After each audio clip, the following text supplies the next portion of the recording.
Everyone, Brian here from Vintage Classic Specialist. Happy Monday, everyone. It is time for, you guessed it, another episode of Day in the Life of Vintage Classic Specialist.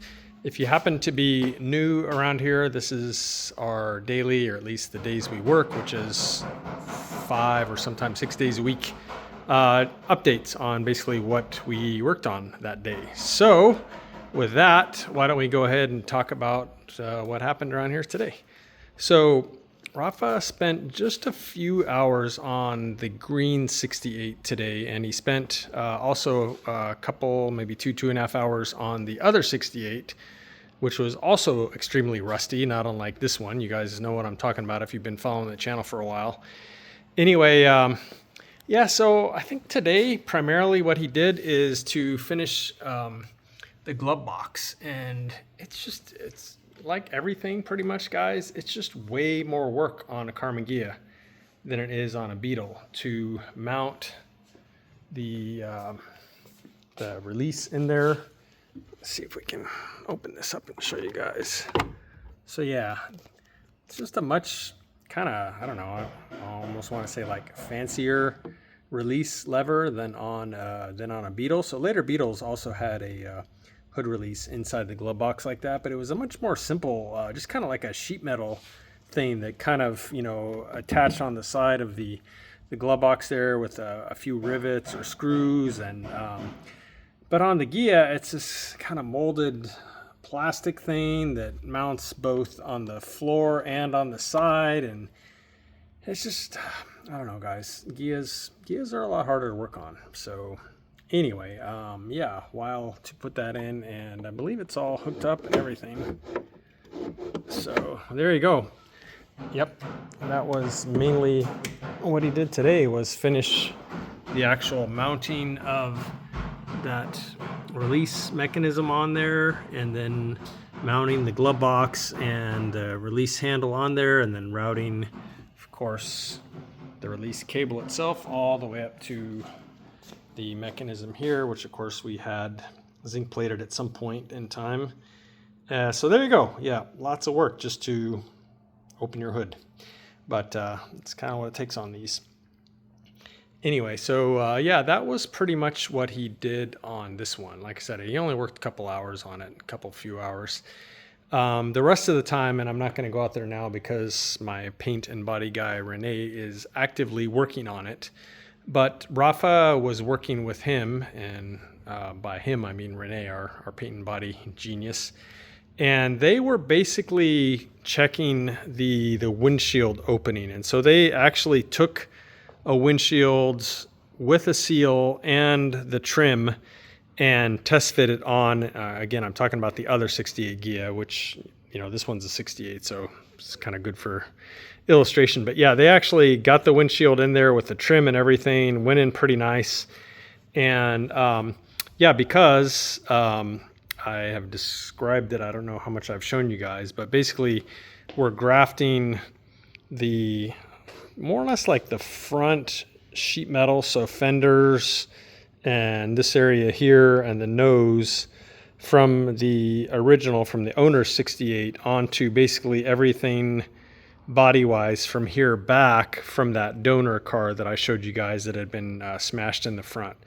So the front of her car, of course, it did still have some rust on it, but it was actually like not too bad. So some rust kind of around the grills here, the usual up in the spare tire area underneath there, and might have had a little kind of at the bottoms of the fenders. I don't know, but actually compared to the rest of the car, the nose on her 68 wasn't too bad. And then of course the donor that we got had been wrecked and the thing was pushed up to, like here. So anyway, he took and welded those, the sort of back half of the donor car and the front part of the original car. And so in doing that, we need to go and check the windshield opening and make sure that it's the right size, because you're sort of removing a lot of metal, putting metal back in from a donor car, etc. Anyway, windshield with the trim, everything went in beautifully. So not too surprising. Rene, the dude's good. What can I say? However, that is one of those things that you absolutely 100% without a doubt want to check before you even think about painting a car. And that car, actually, the other 68 again I'm talking about, it's a ways out from paint and body. Well, it's in body now, but it's a ways out from paint. But it's better to just know, since we're doing all this metal work and stuff in here on that car right now, make sure that the windshield opening is the right size. Anyway, sorry guys, that was probably a little overly long-winded, but I thought it was worth kind of explaining why they spent so much time, you know, sort of like test fitting the windshield in that car. So that primarily was Rafa's day then.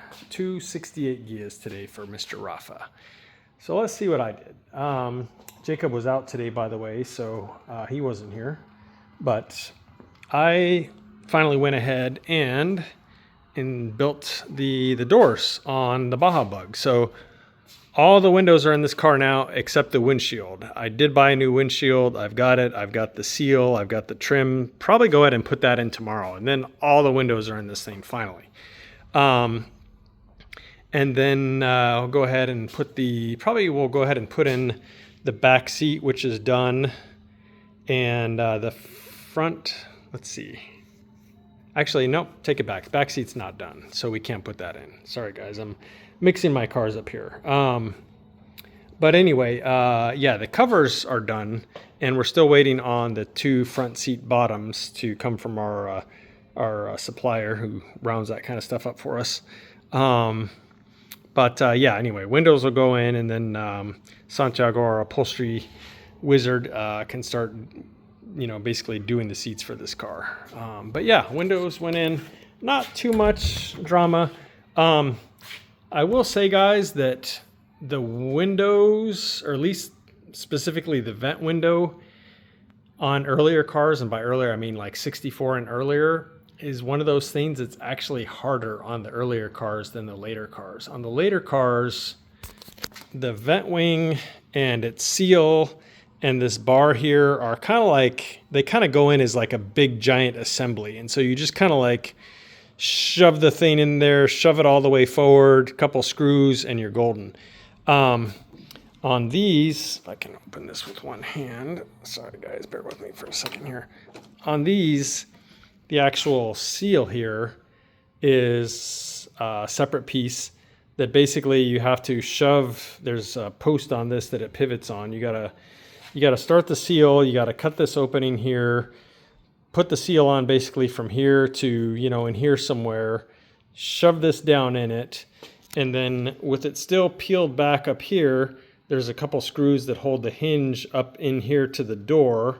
So you got to put the rubber around those, bolt that to the door, and then you got to go and finish inserting the seal the rest of the way around. So just really a huge pain in the butt, guys, putting these together. Like I said, one of the few things that I consider, I'm sure anyone who's put them together would consider much easier on a later model car. A lot of later model car stuff is just harder.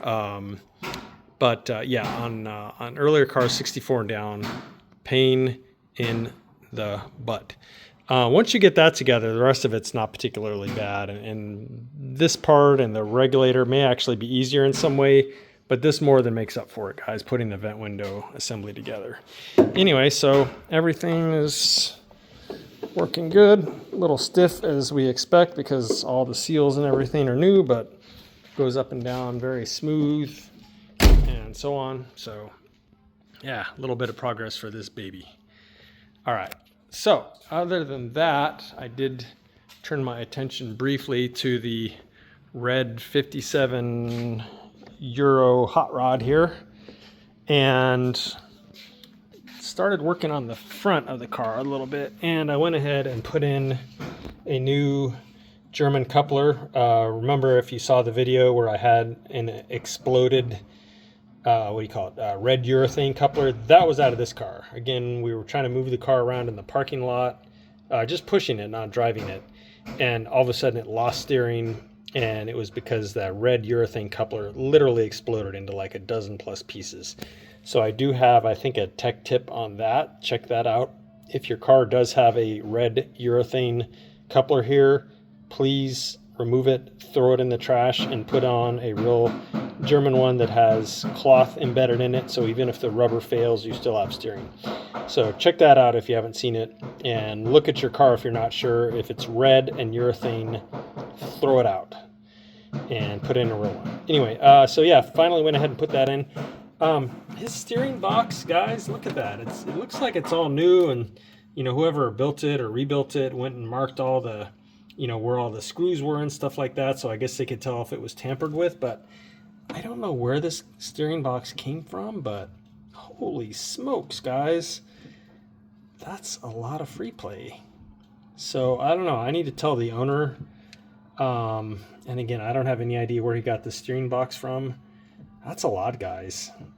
That's a lot, especially considering it's new or rebuilt. I don't know what's going on with that. I wouldn't run that on my car, but we'll see what the owner wants to do. Really terrible. Anyway, went ahead and connected that anyway with the steering coupler here, new hardware. Went and created a little jumper here for the horn circuit. However, I don't think this car is going to have a horn anyway, because the steering column tube in it is like some billet aluminum one, and these early cars had the brush, like a brush arrangement kind of in the middle of the steering column tube. There's no such thing on this one, so I don't think this car is going to have a horn. In hindsight, we don't really need this jumper here if there's not going to be a horn, but I hadn't looked at his steering column shaft prior to that. Anyway, it literally took like a minute to make that little jumper. But anyway, so steering's hooked up, although it may be coming back apart because that steering box is terrible, quite frankly. And the only other thing I did was started mounting and wiring up his fuel pump. So I think this is a Carter fuel pump. There was a Carter fuel pump box in with this stuff. I think that's where the fuel pump, or who made the fuel pump. Anyway, I went ahead and mounted that, and the mount, you see the bolt for it there. I put a nut cert on the firewall there to mount it, because it's a double wall there, the sheet metal, and you can't really get a nut added because it's double wall unless you go all the way through. And anyway, it's just easier to put a nut cert right there. I do need to get some adapters though for the tubing, because this has like 5/16 tubing on one side, and the other side's like 3/8, and it's got to connect to the gas tank, which is 5mm. It's got to connect to the chassis right there, which is 5mm. So I'm gonna have to go and try and find some barb fitting reducers so I can plumb all this stuff together. But anyway, yeah, so that went on, and now I just gotta, like I said, get some reducers and plumb it into the actual fuel system. So guys, I believe that is it for today. So I'm gonna try and get out of here. It is like 95 degrees in the shop. We're still having our heat wave here. Sorry to those of you in other parts of the country that may be more hot and more humid than we are here, but it's yeah, look at that, guys. 95, no, I think that's 96. Yeah. Anyway, so yeah, it's hot, but anyway, thank you guys very much for watching. We will see you again tomorrow. Bye.